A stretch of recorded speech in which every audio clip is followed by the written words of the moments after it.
अंजना सिंह का और उनकी बेटी अदिति का 26 जनवरी का ये वीडियो। दोनों देशभक्ति के रंग में रंगे हुए हैं और अपने हाथ में झंडा लेके दौड़ रहे हैं। दोनों माँ बेटी बहुत ही मस्ती करते हैं। अंजना सिंह की बेटी बहुत ही प्यारी और क्यूट है।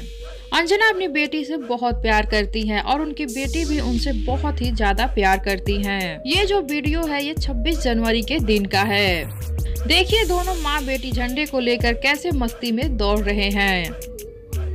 तो कैसा लगा आप सबको ये वीडियो बताइए हमें नीचे कमेंट बॉक्स में। साथ ही वीडियो को लाइक कर लीजिए, चैनल को सब्सक्राइब कर लीजिए। वीडियो पसंद आया हो तो इसे ज्यादा से ज्यादा शेयर कीजिए।